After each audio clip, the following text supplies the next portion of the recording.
The early years of the new millennium witnessed the greatest investment in the Irish rail network since railways first came to Ireland over 170 years ago. A complete transformation, a sort of renaissance, has taken place right across the network and is set to continue well into the future.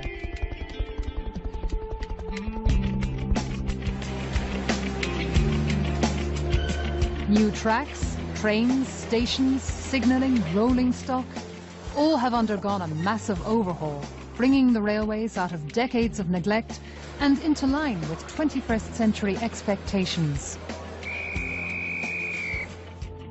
An idea that the early pioneers of railways could only have dreamed of. In a way, railways are becoming fashionable again.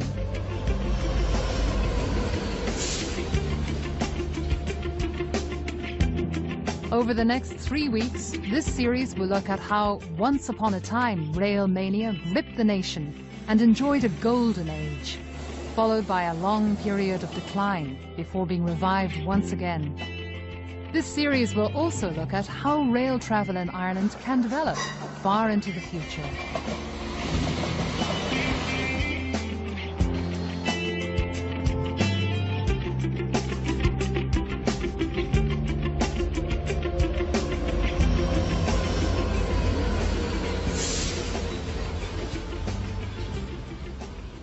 Railways in Ireland have been around for a very long time, almost 180 years.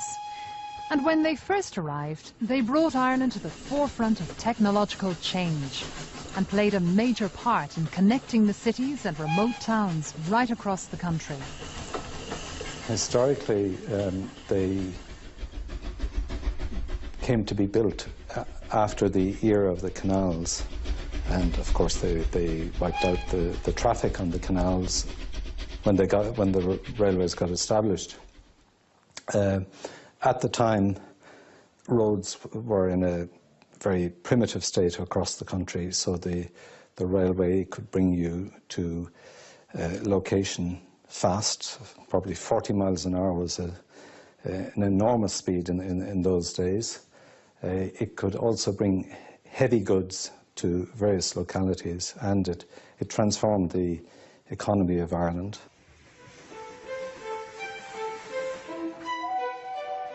Can you imagine it in rural Ireland with huge organisations of men digging the earth, creating tunnels, creating viaducts? Just the very infrastructure itself was unimaginable across rural Ireland. And then the train puffing smoke and steam, and the noise, and travelling at an unimaginable speed. It must have been like, I don't know what, the Sputnik or the first airplanes. It must have been even more than that. Having once enjoyed a golden age, railways then entered a long period of decline and underinvestment. But today, a revival is being championed once again.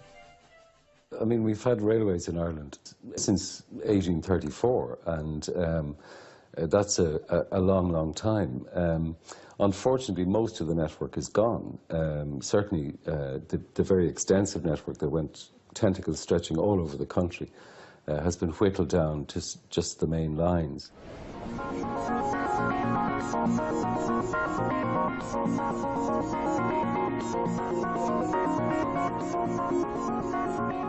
Towards the end of the last century, an exception to decades of rail neglect was the Dart. As the 8 o'clock Bray to Howth train pulled out of Daly Station in Bray this morning, CIE officials were describing Dart as the most significant development in Irish railways this century. There were many who were quick to predict the failure of this new initiative. But the Dart has been a big success and has proven that when commuters need to get from the suburbs into and out of the city, the train is still their best bet. 5,000 people use the limited service, an increase in passenger traffic of 50%. Because of that, 6 extra trains have been arranged for tomorrow morning. A spokesman said people were voting with their seats. Well, the DART was very important, I think, in the Dublin context because it was the first electrified rail service that we've had, and in fact it's still the only one. All of the mainline rail services are diesel. They used to be steam, of course, but that was a long time ago. So we have an electric railway line in the DART, and that carries an awful lot of people into and out of Dublin every day. The arrival of the DART in Dublin in 1984 took place exactly 150 years after the launch of Ireland's first railway, the Dublin to Kingstown, or Dunleary as it is known today, a bustling suburb in South County Dublin. And still, the DART travels along much the same route that Ireland's first rail commuters used. It's coincidental that the DART was launched in 1984, which, as it turned out, was the 150th anniversary of the Dublin and Kingstown in 1834. And this was the first suburban railway in the world when it was built. Ireland's first railway was launched to great excitement in 1834 and, like the DART today, proved very popular. When the Dublin and Kingstown opened, it was an instant success. It carried a huge number of people. There were big dividends to the promoters. So a kind of railway mania began. Small Ireland was at the cutting edge of railways in those days. Much of the Dublin to Kingstown's early success was due to a sizable resident population that lived along the line. And as the coastal route was developed further and the population continued to increase over successive decades, this evolving population provided a healthy number of passengers for the railway. And this has ensured its survival today.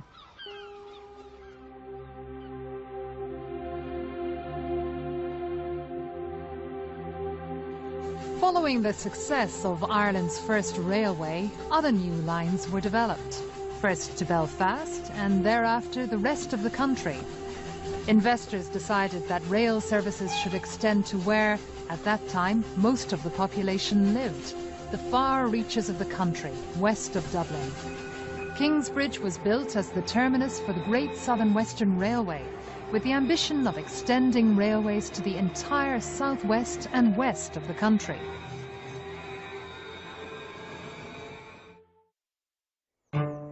At Lucan in 1845, the first sod was ceremoniously cut by the Duke of Leinster, an event that prompted one bystander to say that he could now die happy, having seen a duke work like a common workman.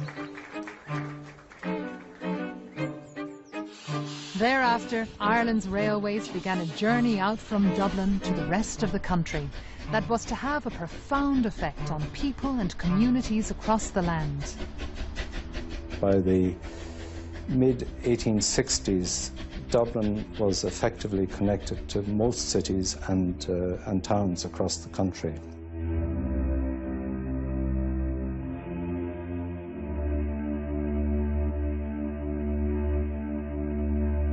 The expansion continued because railways made sense. They brought people and goods with unimaginable speeds and relatively comfortably to their destination. The railways were an integral part of the then Irish economy, carrying people and goods all over the country. And for a good deal of that, the railways made money, or at least in the central parts. There may have been some peripheral areas where they didn't make economic sense. It was a boon to the country. It allowed agricultural produce to be brought from the farms of rural Ireland to the ports and exported. Having achieved its goal, railways were to cover Ireland from north to south and from east to west, so that by the end of the 19th century, most remote areas had access, and railways became an integral part of everyday life. It did its job very well. It delivered people, and it delivered goods, and cattle and fowl and messages, etc., etc., etc. It was a vital community link along the west coast. Then it died when people stopped using it with the advent of the motor car. But the important thing is that a lot of the line had the idea of linking western towns still exists.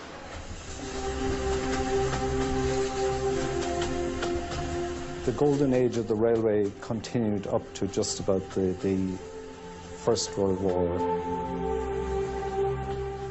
The effects of the First World War were decisive on the railways all over the world, as it happens, because the internal combustion engine was developed to a new level of sophistication.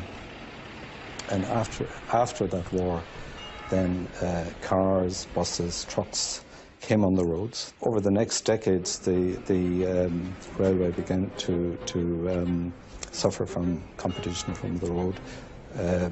In Ireland, the railways began to lose money, quite apart from the effect of the Civil War in 1922-23, when lots of the railway was blown up, hundreds of bridges, trains were derailed, stations were destroyed.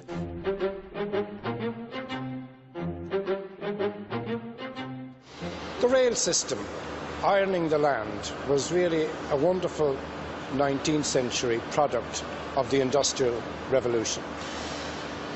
And to be able to deliver thousands of people in a straight line from A to B, it was quite revolutionary in its day.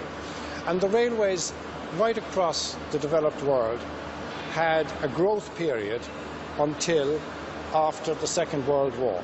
The Second World War saw the mass development of the motor car. The golden age of the railway in Ireland was at its end. The new revolution in transport was to take hold and continued for several decades after the formation of CIE in 1945.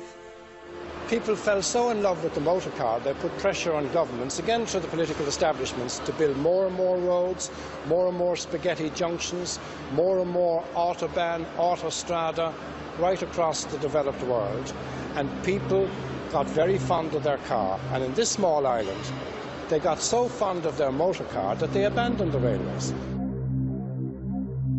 After the Second World War, I suppose, Ireland was in an economic backwater as well.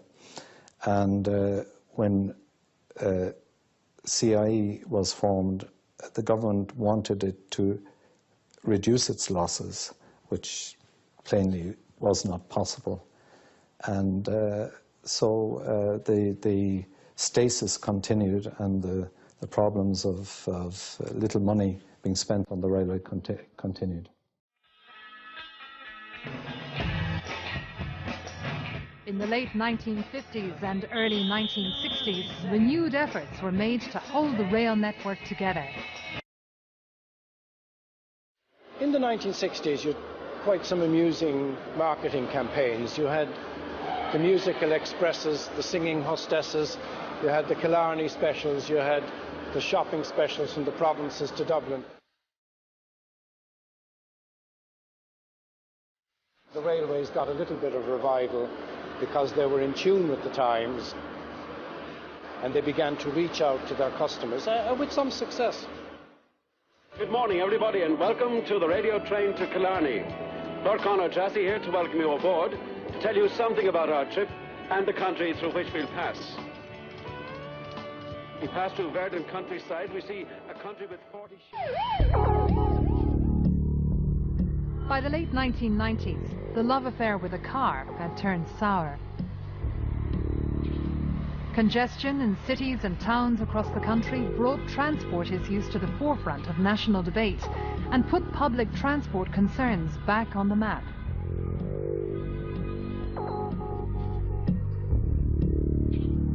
Ireland's road infrastructure, always favoured over rail, was also lagging well behind that of Europe. More and more people looked for alternatives, and the car, once the most serious threat to rail travel, looked like it was putting railways back on track.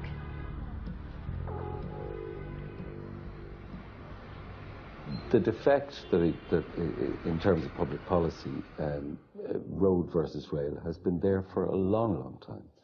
roads have always got more money than the railways.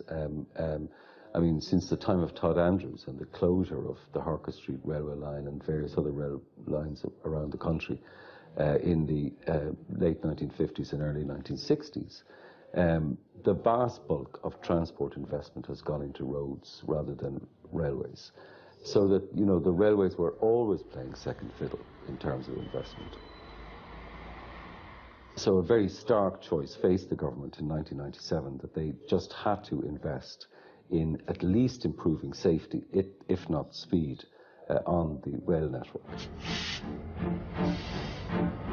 The railways, which had suffered 5 decades of neglect with little or no investment, put their case to government. I suppose the commuter services are the most important, particularly in Dublin, because they carry, you know, large numbers of people to and from their places of work. And we are living in a very sprawled city. So that means that, you know, commuting, long-distance commuting has become part of the lives of an awful lot of people, where you have a commuter belt that stretches out, you know, up to 100 kilometres.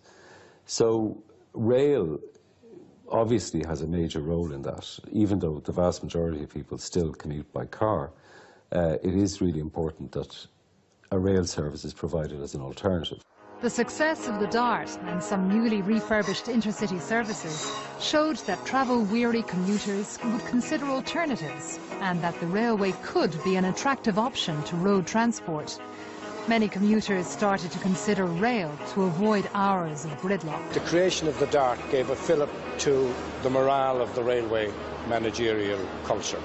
I mean, they showed that they could create a completely new commuter system and do it well, and in fact is well established by now. There were the naysayers. There were the people who said, this will never work. Nobody will take it up. They won't get out of their motor cars. Well, it proved once again, if you offer people an efficient, comfortable service, they will do it. They will take it up.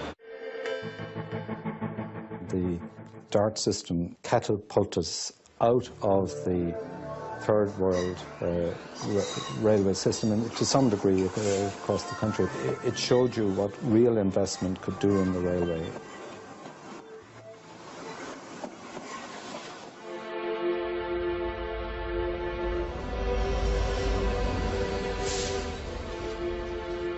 The newly launched Enterprise service, running between Dublin and Belfast, became another success story. But the DART and the Enterprise were exceptions. Most of the railway services throughout Ireland were still in poor condition.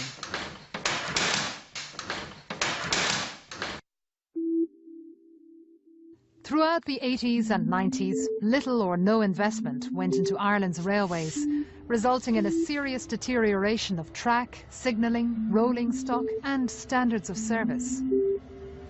The need for investment was obvious, but that need to invest would have to become a must need to invest.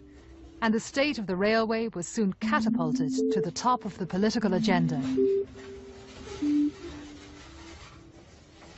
Let's not forget that it was driven in the first instance by the Knockrockery accident that took place, and which made it very plain that if the government didn't invest in improving the safety of the railway network, such as we have it, that it would be presiding over an unsafe railway. And that could not be countenanced really by any minister. The 8:25 morning train from Dublin had just travelled through the railway crossing at Curry outside Knockrockery when the derailment occurred. It was shortly after 10:30, and the 180 passengers on board were more than halfway home. It took till 1997 when you had a derailment in Knockrockery, which is north of Athlone, and that brought the poor situation of the railway around the country into harsh light, because a passenger train was derailed due to degraded asset support track. Luckily, nobody was injured, but it so happened that it was close to the political area of Mrs. Mary O'Rourke, who was Minister of Transport at the time, and various studies were commissioned on the safety of the railways, and they found that some of the track, particularly in the west, some of the rails were over 100 years old. And a couple of years later, a major safety program was brought in where there was relaying with modern continuous welded track all over the country at an unprecedented pace. And that really opened up other investment which followed, I suppose, taking advantage of support from the European Union. Then a myriad of other improvements in the railways took place over the late 90s into the 21st century. It included new rolling stock, improvements to stations, improvements to signalling, and many other areas. After government acknowledged the need to invest, making the case for the railways couldn't have been better timed. Ireland was experiencing huge economic growth, and a benign Europe smiled.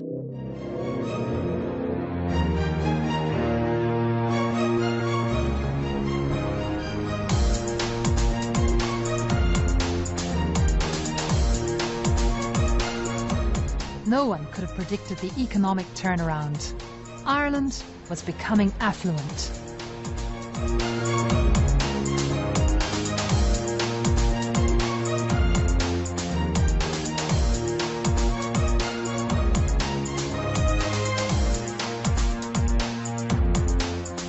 The pressure to deliver a 21st century rail service was huge.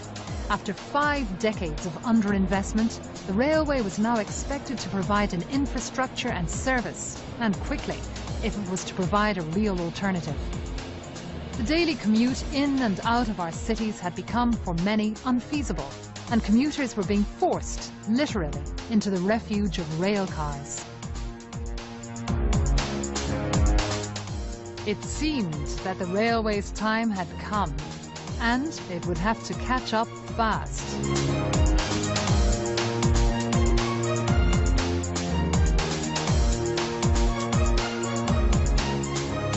On next week's programme, we look at the growth of Ireland's railways during the economy's boom years and how railways responded to the pressures of prosperity.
By the late 1990s, Ireland was becoming affluent, and the pressure of this newfound prosperity on the country's railways were enormous.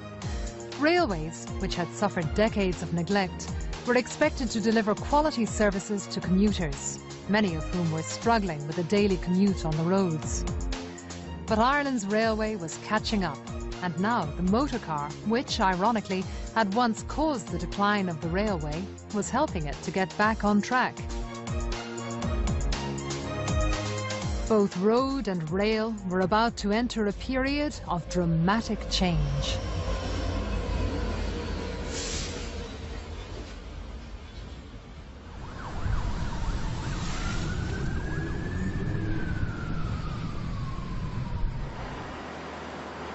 at the heart of national planning, there was a failure to predict prosperity.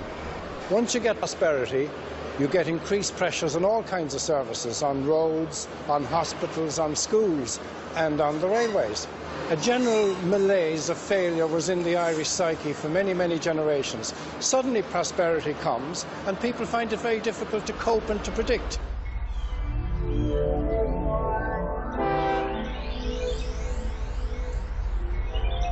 While government realised the need to invest in railways and made a commitment to do so, it was apparent that the road lobby were destined to receive the tiger share of the investment, and that railways once again would have another bridge to cross.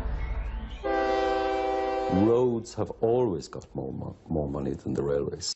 There was, I think, an inbuilt vested interest in this country in building motorways.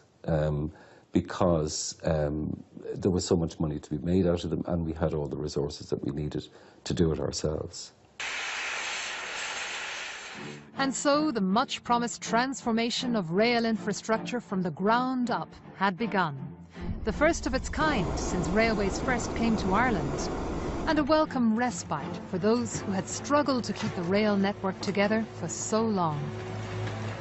The people who were here in the kind of early to mid-90s were heroic in many ways, because they were keeping the show going on meagre funds, both in terms of day-to-day operation and in terms of capital investment. There really wasn't any major capital investment outside very specific projects. So in the face of increasing demands from customers and indeed from people around the country, be it communities, be it politicians looking for this improvement, that improvement, there were a lot of good intentions to try to deliver that, but unfortunately there wasn't any funding provided to do it. And they were, I suppose, the generation that really kept the thing going through sheer graft, without the support that they would have looked at their counterparts in Europe and elsewhere and said, if only we had some of that, what we could deliver. Where to invest, what to invest in, expansion of the current system, the development of new lines, the reopening of old ones, new life for the regions, the planning of new rail corridors, new rolling stock and brighter, modern-looking trains, decay and decline about to be reversed. A renaissance for the railway? Perhaps. But what were the real priorities for renewal of the railways going forward? By the late 1990s, the government in Ireland had realised that some big decisions had to be taken with the rail network. Either the rail network was to be retained and developed and enhanced, and if it was to be, then significant investment was going to be necessary, or perhaps a more negative decision to withdraw from some of the network. But fortunately, the decision was taken to retain the rail network and to develop and enhance and modernise the rail network. And that by the late 90s and by the year 2000, a substantial programme of renewal of the basic infrastructure of the railway had been announced. The work that had commenced by 2003 was work that was absolutely essential, renewal of the track, renewal of the signalling systems, but not necessarily work that was visible to the day-to-day passengers on the trains on the railway.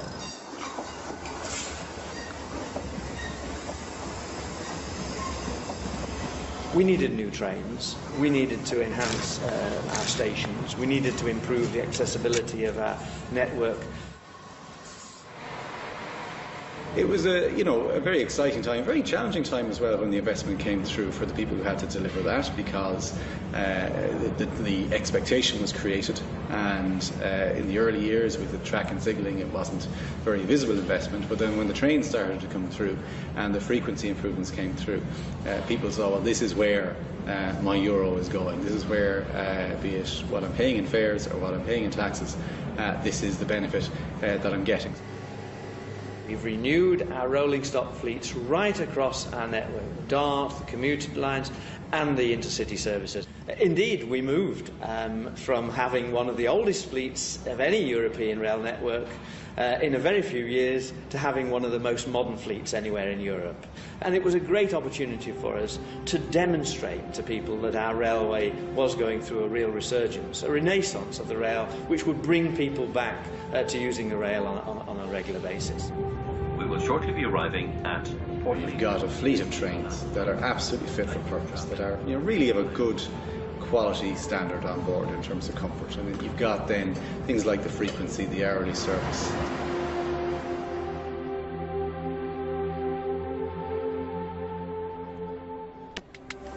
The railways were coming of age. Investment was flowing, and the much-promised transformation had begun.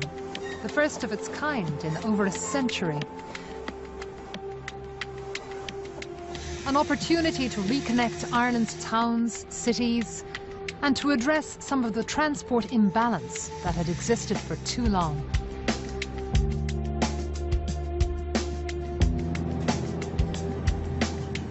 I think a lot of the investment that has taken place in the last 10 to 15 years has been tremendous, really.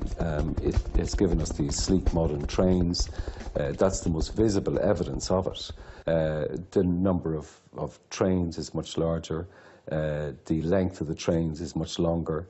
There's more and more people using it all the time.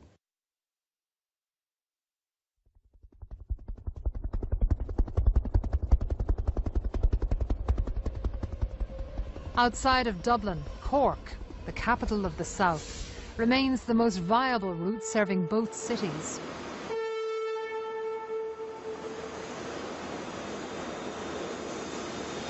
Hourly services run along the newly upgraded former Great Southern and Western Line, with new connections via Limerick to Ennis and Galway.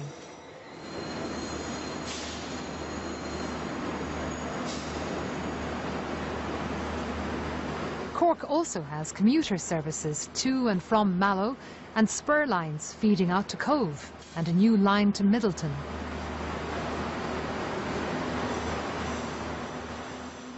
When Cork was first reached in October 1849, the journey from Dublin took 6 hours and it had 6 terminal stations.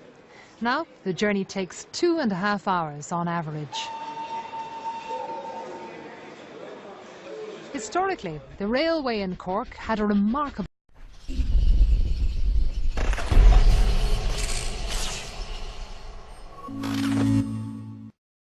impact.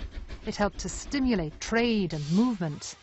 And with the invention of large steamers, the railways funneled down most of the emigration in the second half of the 19th century to what was then known as Queenstown, now Cove, one of the major departure points from Ireland.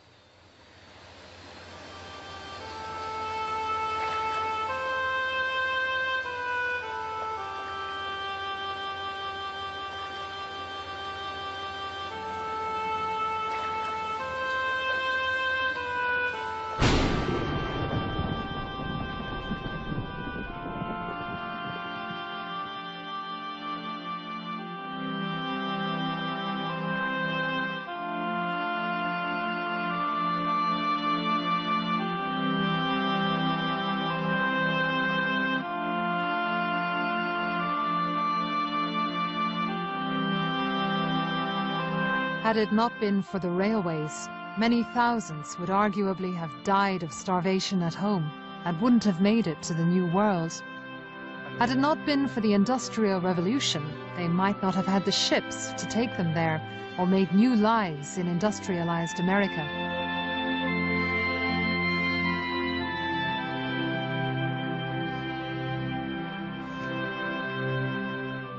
The great contradiction was that the new technology of the 19th century did not enable the feeding of those starving back home in Ireland.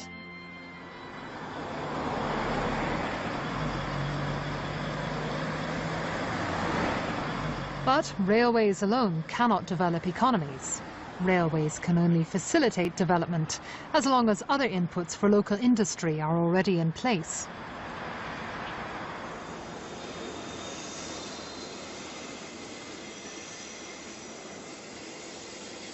Today, Cobh serves a substantial population along the line into and out of Cork City.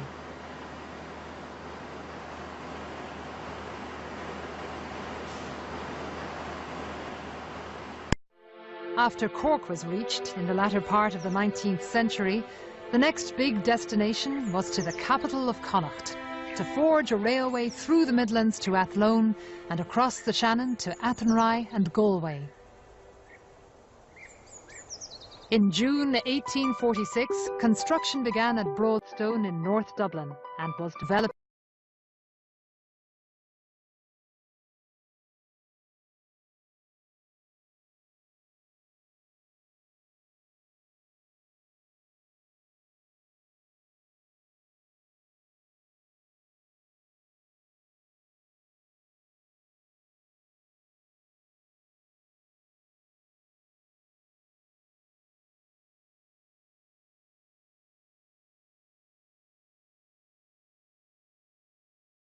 The line to Athlone was completed ahead of schedule in 1847. Despite the famine that was ravaging the western seaboard, the building of a line in such difficult times gave employment and stimulated the local economy. This led to a boom for the livestock industry in the Midlands.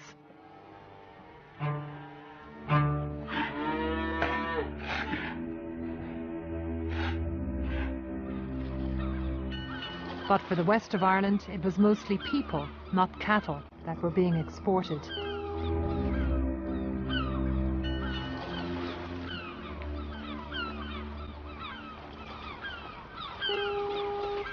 But despite the famine and the difficult economic times, the investors in the new railway presented an image of unshakable.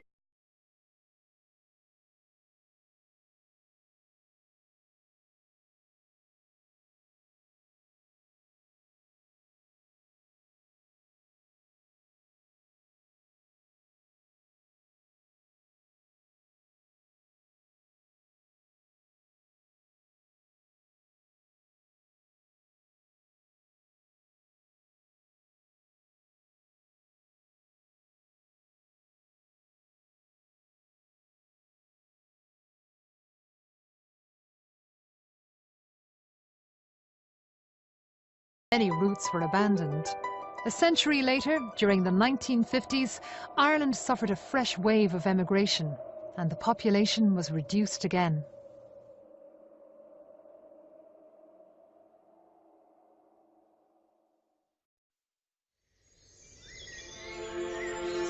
Rail development outside of Dublin has always been a test of government commitment to regional growth and expectations. The once vibrant Western Rail corridor from Limerick to Sligo provided a passenger, mail and freight service between regional cities and towns and to outlying areas along the Atlantic coast. Are you right? The West Clare Railway became legendary, as you know, because of a song. And it was a different time. It was a different era in this country, and Percy French wrote a song which eventually killed the railway, some people said, because it wasn't regarded as a means of transport anymore. It was regarded as a comical experience to travel on it. But nonetheless, it did its job, and it did its job very well. It was a vital community link along the west coast.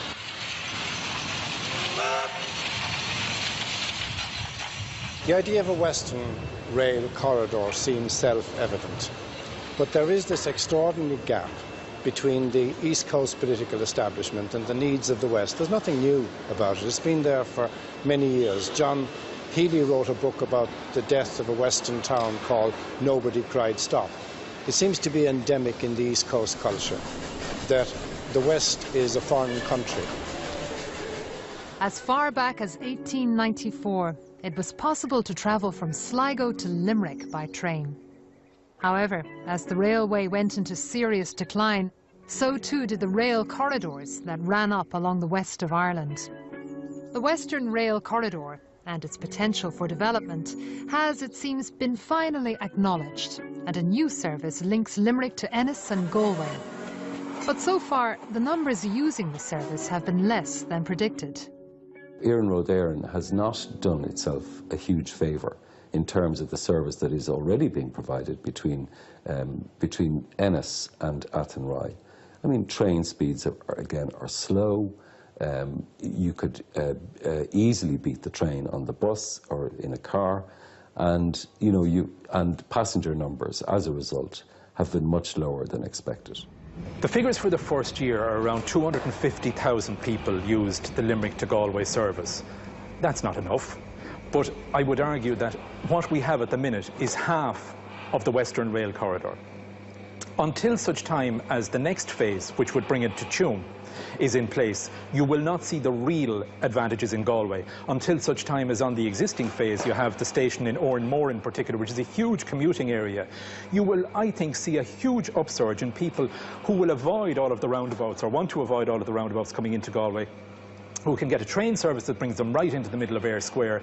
And once that starts early enough in the morning and finishes late enough in the evening, I think you're going to see a huge growth in numbers by that alone.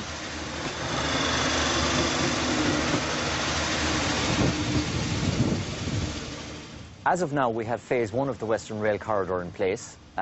We have succeeded in connecting Galway and Limerick. Obviously, the next phases of the Western Rail Corridor will be very important in terms of the whole regional development issue. We have had a national spatial strategy in Ireland now for quite some number of years. We have had the notion of balanced regional development, and we've had the notion of front-loading infrastructure. To a certain extent, these have all been widely supported concepts, but they've only been given lip service. And the test now will be for the government to follow through on the work that has been done here and to build their corridor to Tuam and to Claremorris in the next instance. There is a difference between running an economy and a country. And on an economy, you have to justify the figures. This is about running a country. It's about a spatial strategy. It's about connectivity for the West the same as for the East. Not everything comes down to pounds, shillings and pence. I accept there has to be an economic argument. I would argue there is an economic case to be made for a rail corridor up through the west of Ireland. But we will only know that when it's put back in place. For too long, there has been a perception in Ireland that the railway company and the railways are a drag on the economy, or that the subvention, as it's called, that's given to railways is in some way something foolish. Nothing could be further from the truth. In actual fact, it behoves any developing democratic country to support the notion of public transport and to invest taxpayers' money in public transport. And even if public transport requires a subvention, I contend that that's what people pay their taxes for. We pay our taxes so that we can have these services. Politicians react to numbers. If there's a groundswell out there that wants this, and if Western Track and all of the other proponents of this want to make this happen, they need to get more public opinion and more backing behind them. It's part of the education of the public generally to use public transport, but in this particular case, it's to show that the demand is there, that people are willing to use this. And it's very important that we look not at the present, but at the future. We're talking about 10, 20, 30, 50 years' time. And I contend that when this railway is open to Claremorris and ultimately to Sligo, that people will look back and say, is it possible that there were people who could not see that this was a sensible thing to do?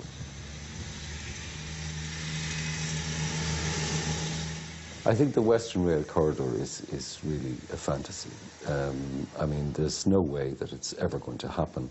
And the reason for that is partly due to the lack of density of population, but also to do with the fact that ultimately between Claremorris and Sligo, there's something like 200 level crossings on that line. So there's just no way that that can be reinstated. And I think people in the west of Ireland have just got to face up to that reality, that it isn't going to happen. In my opinion, it may not even happen beyond Athenry. So if the first phase of it, you know, of the reinstatement of the Western Rail Corridor between Ennis and Athenry hasn't worked out very well, then how can anyone expect that the rest of it is going to work out? Future development of the Western Rail corridor beyond Galway is for now an aspiration on hold. As Ireland deals with recession, the dream of a Western Rail corridor is unlikely for now.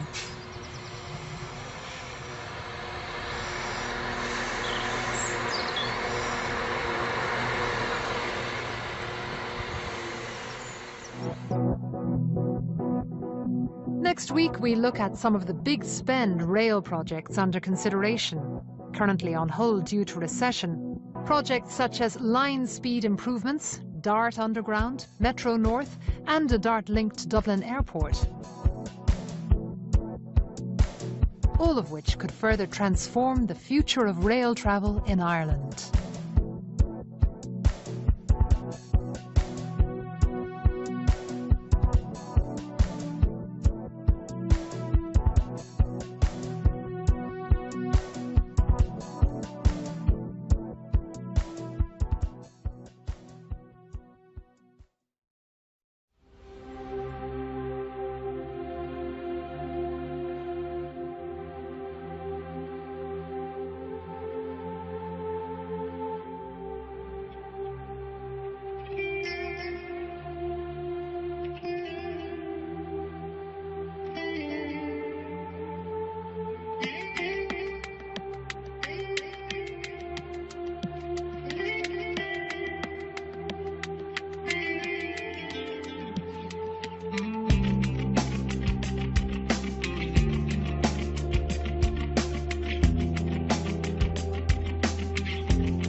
Railways in Ireland have come a long way, and their recent revival is now providing real travel options for the country's commuters. Of course, the quality of road transport has improved dramatically too. The train and the private car have been rivals since the combustion engine first appeared. So, perhaps it's now time to leave that rivalry behind and to consider instead a more holistic view of Ireland's transport needs.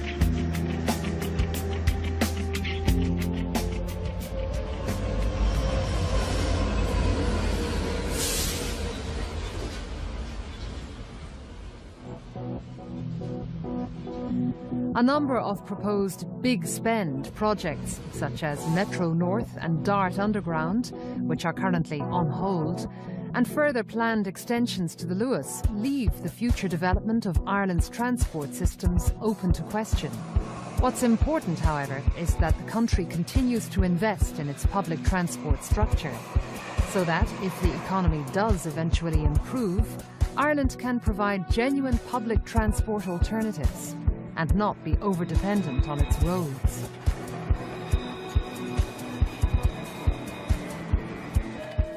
With 40% of Ireland's population living in Dublin, it's not surprising that priority for new rail projects is given to the capital, which requires efficient mobility into and out of its centre.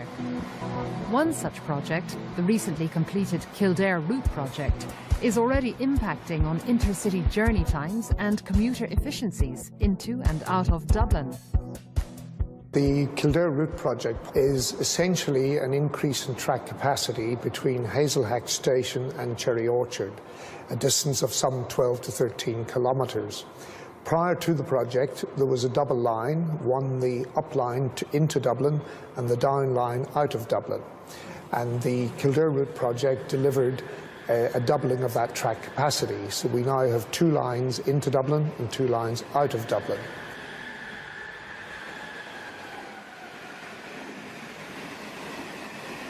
One of the main benefits of the additional tracks are there is greater flexibility. In other words, prior to the project, if we had a breakdown in one of the lines, all services behind that line had to stop.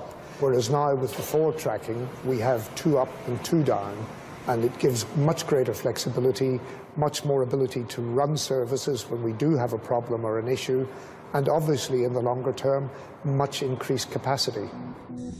The Kildare Route project is also helping to ease line congestion into Dublin. But much more is required if intercity journey times are to be reduced and railways can persuade commuters to leave their cars.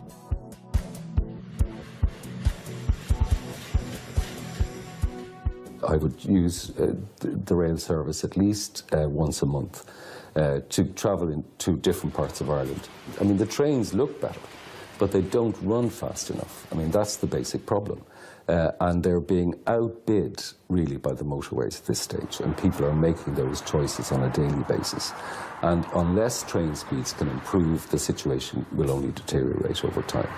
People can make journeys by private car now much quicker in complete safety on the motorways than they used to be able to do. So we've got to improve our competitive edge. We have got to make our intercity journey times quicker. The new trains we purchased have good high-speed potential, but we need to reduce some of the places where our track is speed restricted. There are a number of places across the state where where the train can't travel at its full potential because the track is speed restricted for various reasons, and we need to carry out further infrastructure work to get over that. We're determined to do that. We're determined to ensure that you can get by train to and from the capital, from any of the major cities of the state within about 2 hours, and that'll be a good target, I believe, to give us a competitive edge again over the private car. Perhaps the greatest symbol, if not the only symbol we have of the Celtic Tiger era, is the new Galway to Dublin motorway, which means that you get from one end to the other in 2 hours. That obviously has repercussions for public transport, because if you can get there quicker by road, it disincentivises the need for public transport, or the desire to take public transport. But it's to emphasise, I guess, the facilities that are there, the fact that you get work done, the fact that you can have something to eat, the fact the comfort and the lack of stress from being on public transport, that is the key to all of this. It's one of the difficulties I would have with taking a train. I have 2 children, I'm married with 2 children. The price for 4 people, 2 adults and 2 children, to go on a train makes it cheaper for me to go by car. If I'm going on my own, I would use the train on a very regular basis, because that makes economic sense. So you must make it as price competitive as you possibly can. If we can get that message across, the combination of having a service on your doorstep, having a competitive price service on your doorstep, and having the possibility of getting tax back as a result of using a competitive service on your doorstep, all of those things together make this work. However, speed remains a key issue. Well, I think that Iarnród there have put forward a very valid case to spend, I think, 275 million, a relatively modest sum, which is less than a third of the cost of the M3 motorway between Blanchardstown and the outskirts of Kells, to improve train speeds. And that would be I think, the single most important investment that could be made at this stage. When buses first appeared in Ireland, they were seen as another threat to the railways. Private bus operators had to apply for licences, have their fares approved, and publish their schedules so that bus services would not conflict with train schedules. When this proved unworkable, most bus services were amalgamated into the newly formed CIE, who bought them up and ran them themselves. Timetables were coordinated for both road and rail. Today, the improvement in the quality of Ireland's motorways means that intercity bus services are freely competing with intercity train services on much the same routes. And, like the private motor car, those buses are putting more pressure on the railway to compete.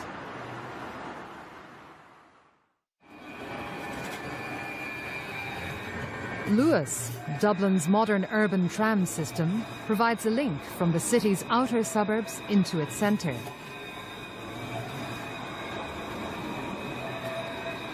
Luas also provides a link to and from intercity train services at Heuston Station and Connolly Station in the heart of the city, connecting mainline rail into Dublin's DART and commuter network. Luas is set to expand its service to Broombridge in North Dublin and may yet provide an interchange with suburban rail, bus and future projects such as Metro North and DART Underground. And with a further extension in the future, Luas may even provide a rail-based link to and from Dublin Airport.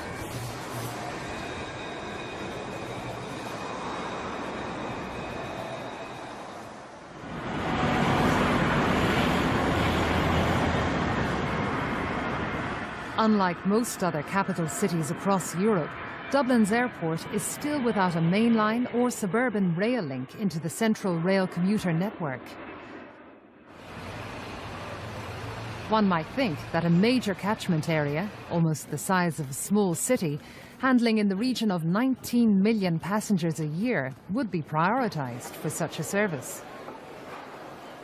The thing that has never been considered and ought to be is the possibility of diverting the Dublin-Belfast railway line through the airport, because that would not only free up the northern line to Balbriggan and so on, and Drogheda for commuter trains, you know, and take away that conflict that exists at the moment between the enterprise service to Belfast and the commuter services. But it would also provide a rail link to the airport from the city centre. And it would also facilitate an awful lot of people in Belfast who use Dublin Airport. I think the problem with this one is one of cost. You're creating a very substantial piece of new railway infrastructure that costs money, but also south of the airport, you're coming through the northern suburbs, and that would involve substantial tunnelling. Now, that line would also meet up with the Minute line, and that's the way it would access the city centre. And there were always concerns, well, that there would be conflicts there in terms of capacity and so on as well. So, primarily on cost grounds, I think that has not really progressed as a project. Another of those proposed big spend projects, Metro North, could potentially make a link between Dublin city centre and North Dublin via the airport. Most capital cities do have some sort of rail access from the airport, and providing that to the tourist and foreign traveller, I think, is a huge benefit of Metro North. Metro North is providing a link between North County Dublin, effectively from Swords, via the airport, to the city centre, and it links up there with the Lewis Green line at Stephen's Green. So it's providing, if you like, benefits for the more long-distance commuter from North County Dublin, airport users, and then for commuters in the northern inner city area. But I suppose another key benefit of Metro North is access to the airport. And if you think of the airport as a major generator of economic activity, not only in terms of the employment there, I think in the environs of the airport, the employment may be about 12,000 people at the moment, but the sheer volume of passengers moving through the airport, now at perhaps I think around 19 million or so. And that's not to mention all the, if you like, the other people who use the airport to meet and greet relatives and all of that sort of thing. So if you look at the airport, you have to say it's like a fairly large-sized town in the Irish context. And surely that should be linked, you know, into the transport system in a more substantial way than it is at the moment, whether in the short term through a DART-based link or in the long term through Metro North.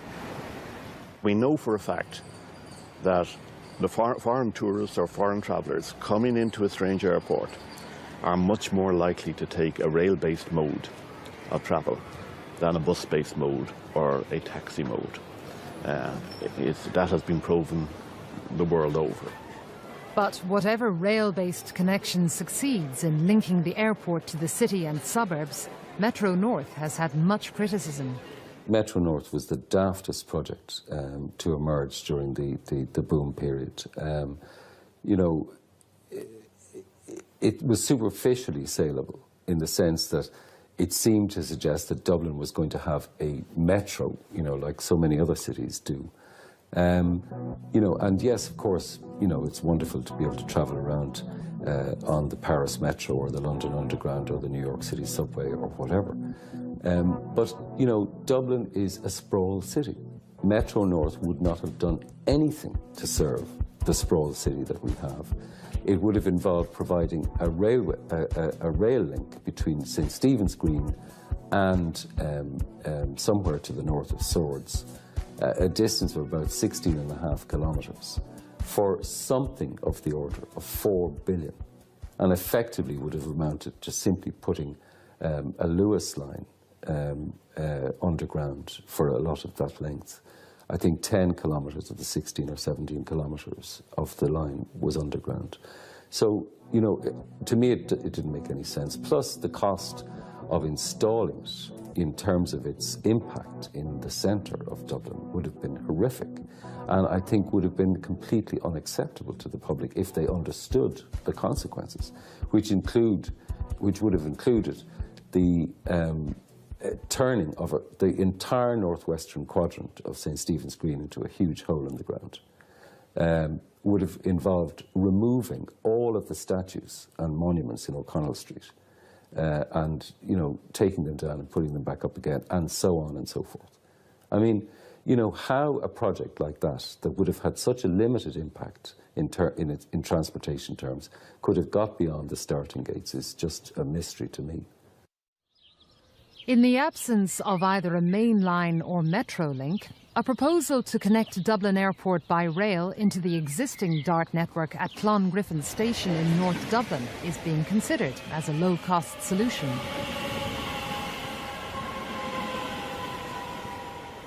And so I think this proposal for a DART link to the airport has come up in the context of Metro North being postponed for a considerable period of time.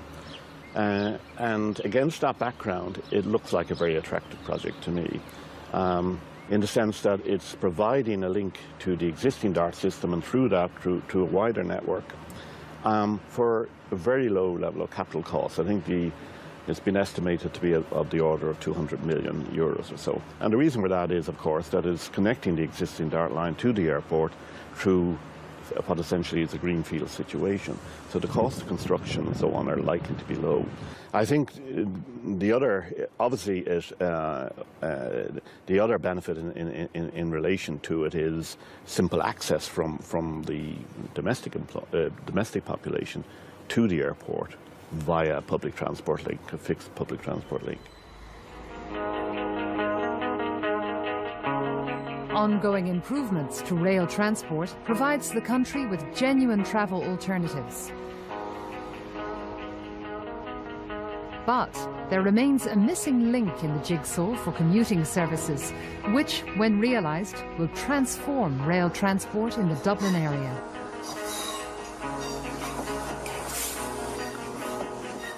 There are many transport initiatives planned for the Dublin area. I suppose the DART Underground is one of the biggest. It certainly sounds promising on the basis that it would, in one step, you would be able to increase the DART network by 3 times.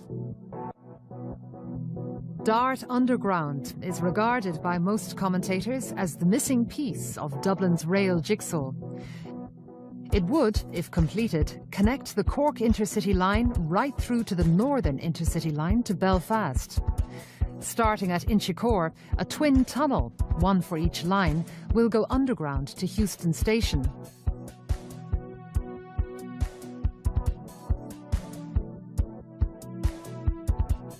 There, it will travel south of the River Liffey to a new station at Christchurch.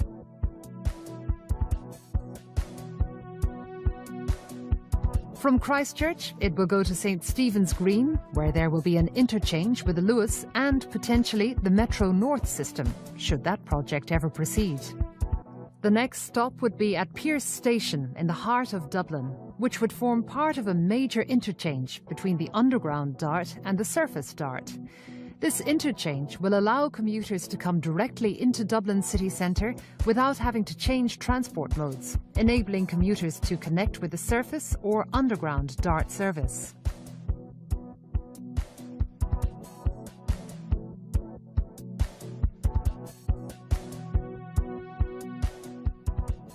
The DART underground tunnels would continue from Pearse Station into the Dockland Station, rising to surface and connecting into the Northern Line to Belfast and with the Luas.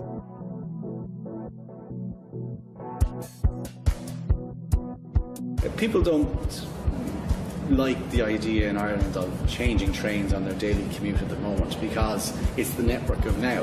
Whereas if you were in London, you don't think of changing trains because you know how frequent those services are. That's what DART Underground can give us. It can make it a situation whereas if you are living within the catchment of all of the various lines, that you are brought into this network of high frequency services, and that is really a no-brainer. It's just what you do. It's about giving the city and the region and the country a network the type which that they expect in other cities. We can have that here, and that's what DART Underground is really about. The DART Underground project is the most vital piece of infrastructure that's needed in Dublin, because it is the missing link between the existing suburban services, because that would not only alleviate the congestion at Connolly Station, but also knit the train services that we have in Dublin, both the DART and the ordinary commuter rail services, into a network. And that's something that really should be a priority. The problem is, of course, that we don't have the money to do it now. We may have the money to do it sometime later after we've stopped bailing out the banks.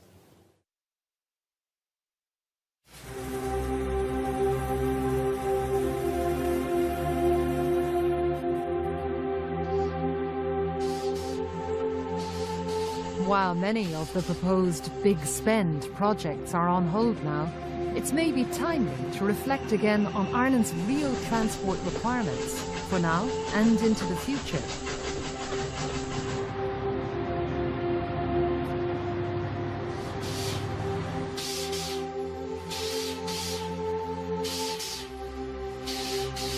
Even the pure economists will tell you that this is the time that you should make investment for two reasons. Firstly, when the good times do return, you're in a position to hit the ground running and take full advantage of that. The second reason is in the bad times, it means that you have employment for people in projects of serious magnitude, and that has to be good for the economy. For Ireland Inc., we need good connections all over the country, and if Dublin is to become a true capital which will attract in multinationals, we need good mobility around the city. When we look at other European countries, such as Finland or Switzerland or any of these countries, we see that it's a priority in all of these countries to have a good quality rail system.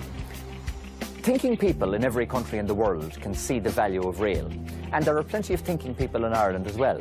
But there has been a tradition of apologising for railways, which we need to get away from. We need governments to become imaginative. We need governments to be proud of their achievements in rail. And we need them to take on the notion, once and for all, that they are going to promote the concept of railways. I think the Irish public should be happy with their railways. They can travel most parts of the country now on a high-quality train service at pretty good speeds and in comfortable trains, and I believe pretty reliable as well. It has been quite a sea change from how it was 2 decades ago.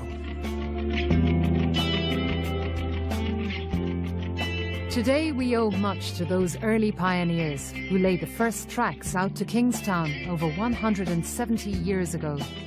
They were part of something that had a profound impact on Irish life.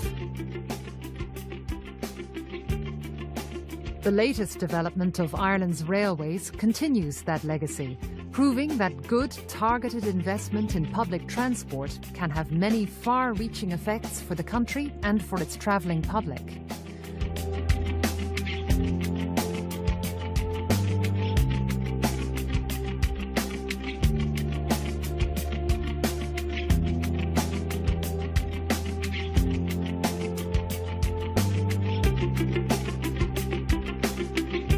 Ultimately, the future impact of railways depend on the decisions we make now, informed by the kind of society we want for generations to come.